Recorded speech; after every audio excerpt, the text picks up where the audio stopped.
Hello, it's great to be here with you all again today. Today we're going to be focusing on how to paint an elm tree. I'm using some basic equipment here. I've got a number 12 watercolor brush by Princeton. I've got a number 2 pencil. Ticonderoga is the brand I'm using, but you could use any you like. And a few simple watercolors. I've got a little French ultramarine blue, permanent alizarin crimson, yellow ochre for my primaries. And then I've got permanent sap green, a little neutral tint, and some Antwerp blue to supplement those basic colors. The paper I'll be using is a cold press watercolor paper, 90 pound by a great brand called Fabriano. You could use a heavier paper as well, but 90 pound is great for what we're going to be doing today. Using just a really kind of a simple basic watercolor mixing palette to mix the watercolors. And the book I'll be working from is How to Draw Trees by Frank Rines, a great kind of a classic book and a wonderful guidebook for how to draw different kinds of trees. He talks wonderfully about kind of a step-by-step process for creating trees and drawing trees that feel very realistic and artfully composed. So following Frank Rines' method, what I'm starting with here is focusing primarily on the silhouette of the tree initially, so massing in the overall shape of the tree. And what I want to do here is create a feeling of the massing that's typical of an elm tree. So elm trees tend to have this kind of blocky massing, kind of a vertical rectilinear massing. But not too regular with that. I want to create some irregularity within that overall shape. And here I'm also ghosting in some of the basic branch structure that's typical of an elm tree. So in an elm tree, the trunk tends to shoot vertically upward, and then as the branches begin to diverge from the trunk, they bend outward, and then the ends of the branches tend to point downward. There's actually kind of a downward grain around the edges of the tree. And now going in and penciling in some additional levels of detail to the silhouette of the tree. The silhouette is really the most important line of the tree. It's where it gets most of its character, around the edges of the tree. So here I'm trying to create intentional irregularity of the foliage massings within each of those kind of clumps of foliage around the tree. So the overall groupings of the foliage I want to feel irregular and asymmetrically balanced left to right on the tree. And within each of those groups of foliage, I also don't want to have kind of a very even spacing of the ins and outs of the foliage around the tree, but I want to have some larger and some smaller and some extending further and some extending less far. So really designing that silhouette carefully. Now that I have the overall silhouette of the tree kind of worked out, I'm going inside the silhouette and beginning to figure out where I'd like to have the light areas of each of the individual massings of foliage occurring. And again, I want that to feel designed and not symmetrical left to right. I'm trying to create intentional irregularity with that, so that I can see the pattern of the lights and darks. Here I'm shading in the dark areas lightly with my pencil. That really won't be visible very much once we finish the watercolor, but it's a great thing to do in order to guide the pattern of lights and darks as we proceed with the watercolor.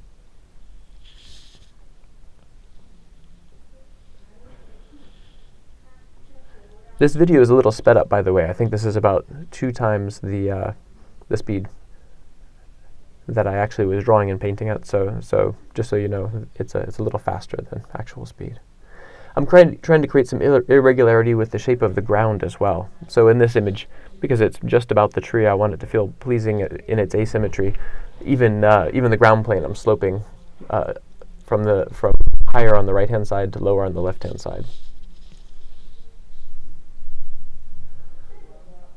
It's just going in and reinforcing some of those branch shapes and making some fine-tuning and adjustments before I start watercoloring. And so I think we've basically got our pencil underlay ready to go. We've got our overall composition of our tree, the feeling of the overall massing and some articulation of the massing of the foliage. And so we're ready to begin watercoloring. What I'm going to do first is start an initial wash that is basically the light areas of the tree. I'm going to go over the entire tree with this wash, with the idea that we can come in afterwards with a second wash that is going to darken down the darker areas of the foliage.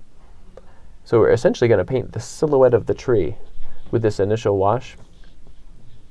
We're going to, in this version, I'm thinking of the light coming from over my right shoulder. So we're going to start up in that area of the tree with the initial wash with the warmest and lightest colors. So we're going to use more yellow ochre, for example, in that area. And then as we work our way toward the bottom left of the tree, slowly going to create a feeling of roundness to the foliage and the overall massing of the tree by going a little darker and cooler, even in this initial wash, as we approach that bottom left-hand side. So now we're starting that initial wash, really paying attention to the silhouette of the tree. Again, the foliage in an elm tree tends to be more vertical right at the top of the tree, and then has that kind of nice downward bend as we approach the sides of the tree. So right at the top of the tree, allowing the foliage, the kind of the feel of the grain of the foliage to extend vertically.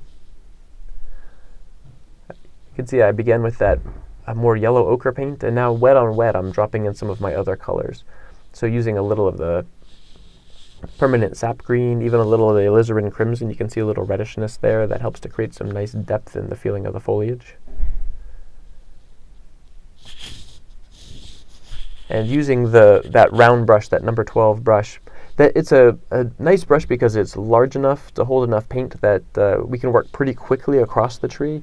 You don't want to get too slow and too picky with this, otherwise you'll lose the overall feeling and flow of your shape that you're trying to work on, and your paint will start to actually dry, and you'll get a lot of kind of blotchy edges and so forth if you work too slowly also. But one of the things that's nice about a sable round brush is that if it's a good brush, it comes to a nice sharp point at the end. So with that same brush that I can use to kind of work broadly and wash in the overall massings of the tree, as you can see as I'm getting around the silhouettes of each of those forms, I'm using the sharp tip of that brush to actually get a little more specific in terms of indicating the leaf structure. So I'm actually indicating smaller clumps of leaves and individual leaves even right around the silhouettes of the various forms. You can begin to see here also, as I mentioned earlier, I'm starting with lighter, warmer colors in the upper right-hand side of this foliage in the initial pass here, this initial wash. And now that I'm starting to get to the bottom left of the tree, what I want to feel like is away from the sunlight, I'm starting to drop in some darker, cooler colors and allowing them to mix wet on wet together to create this really kind of a nice kind of mottled surface that kind of has some depth and dimension to it. And you can also see I'm leaving some areas of the paper white. Again, this is what Frank Rines in his book terms sky holes. It's basically spots where you're looking right through the tree and seeing the sky on the other side. And that's really critical to making it feel like the tree isn't just kind of a blob, but has some leafy kind of dimensionality to it. As I get down to the trunk of the tree, to give my painting some unity, I'm actually going to be extending the kind of the dark color of the undersides of the foliage right down and using that to help create the trunk. We'll see that in just a little bit. So as we get to the bottom of the foliage, again, trying to really create some asymmetrical balance between the left-hand and the right-hand side of the tree. So I don't want the foliage to be identical left to right. Basically, if there's a clump of foliage that's high up on the left, I want to have one that's a little lower, for example, on the right-hand side of the tree. And if there's a clump of foliage that's bigger on the left, I want to have it smaller on the right, and so forth. Basically, intentionally avoiding anything that feels kind of too mechanically symmetrical when you're drawing a tree. If you're painting urbanism, by the way, it's actually one of the really nice contrasts. You can create a great contrast between something, for example, that feels architecture oftentimes has a kind of a very regular kind of a pattern and a regular symmetry to it.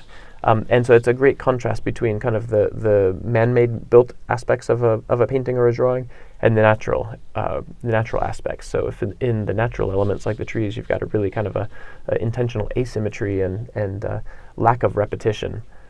Still a feeling of balance, but intentionally lacking kind of mechanical repetition.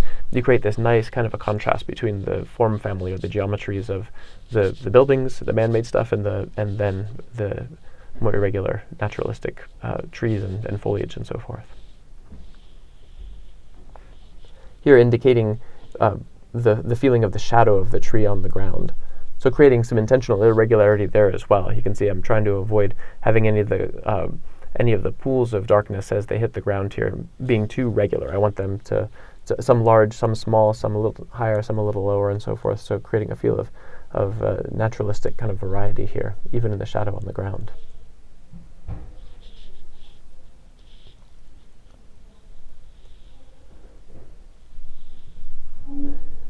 and really going quite dark with the paint here on the bottom edges of the foliage. So going back in and giving some finer nuance to the feeling of the leaves there around the edges of the foliage, really paying attention to that silhouette. It's interesting, in the areas away from the silhouette, in the kind of the centers of the massings of the foliage, you can really just have some fun allowing the wet-on-wet effects of the paint to occur, and allowing that to just really kind of blend together and create some happy accidents. And then again, around those silhouettes, though, that important silhouette line, really being careful and carefully designing the placement of the foliage in those locations. So that's it for our initial wash of the tree. So what I'm going to do now is mixing up some darker colors, a variety of darker colors, so I can allow things to mix wet on wet even in the shadow areas, but now I'm going to start dropping in the darker areas of the foliage. So checking to make sure that initial wash is dry enough. I don't want it still wet, because if it's still wet and I go to drop in my shadow colors, they'll start to blend together in really uncontrolled ways and really kind of create a mess. What I want to do is make sure that initial wash is dry, so that when I start in now with my darker color that's going to indicate kind of the side of the foliage masses that's away from the sunlight, that's actually going to be a very designed shape also. I want to make sure I've got the edges of that under control, so that I can really control the shape of the dark areas of the composition. And in the same way that we did when we did our initial wash, the silhouettes, I was really paying a lot of attention to the leaf structure around the perimeters of those forms. In the various shadow shapes that I'm painting in now, the dark sides of the foliage, I'm paying more attention to the silhouettes of those shapes as well. And it's a great opportunity to drop in some feeling of individual leaves and so forth, even in those areas. So the centers of the shadow shapes, similarly to the first wash that we had done, the center of each of these shadow shapes, I can be a little more generalized and allow the colors just to mix together a little more wet on wet, and then around the edges of each of those shadow shapes, I'm being very careful in terms of the design of that perimeter to make sure that it's irregular and that I'm giving a feeling of individual leaves. Here with the design of the overall pattern of the shadow shapes, you can see that I'm basically trying to round each of the foliage areas within the tree, but I'm also trying to round the overall tree itself. And I want to avoid, again, that bilateral symmetry. So you can see those shadow patterns, as they work their way through the foliage, they may be higher in the upper left, for example, and lower in the bottom right, and feeling kind of irregular as we move across the tree. Always striving for that intentional irregularity when designing foliage.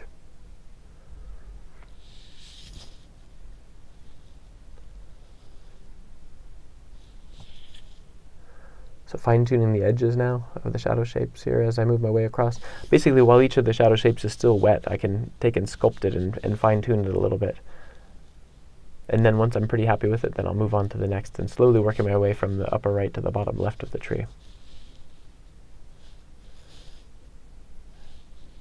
Now that we're over on the bottom left-hand side of the tree, the area of the tree that's away from the sun, you'll see I'm going to use a lot more of the dark color. Basically, I'm going to try and really round the overall tree. You know, we rounded each of the individual foliage areas.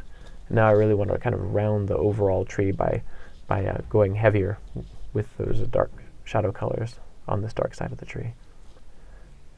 Still being very careful with the design of the silhouettes of each of the forms, so creating a feeling of individual leaves there.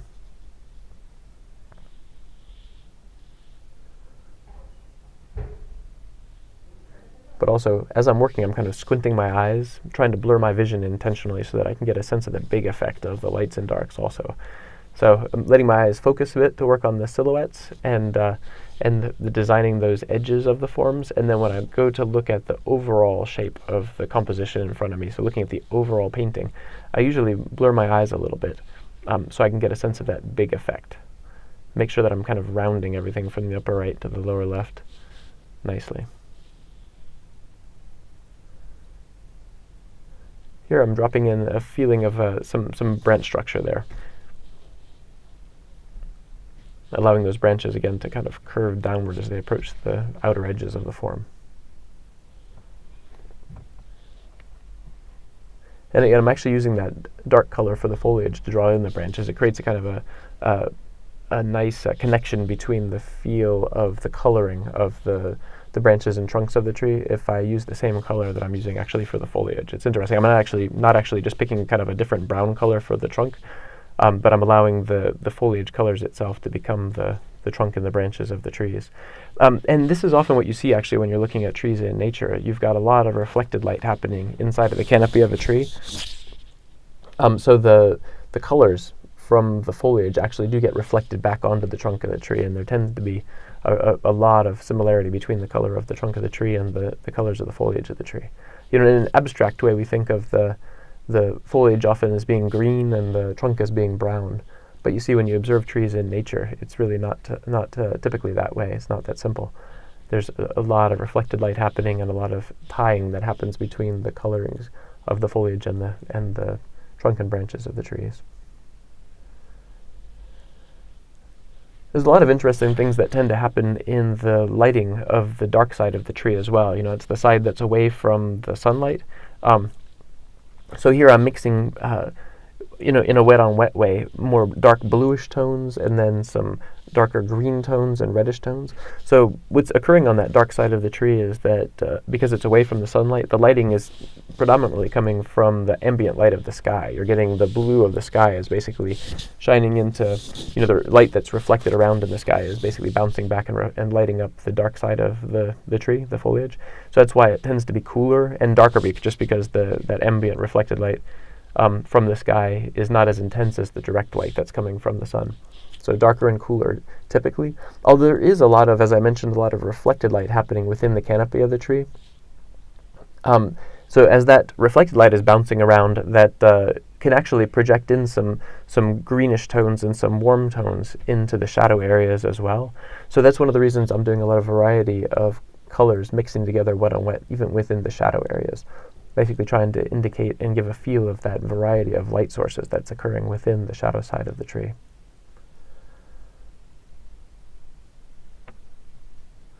Now fine-tuning the ground plane a little bit.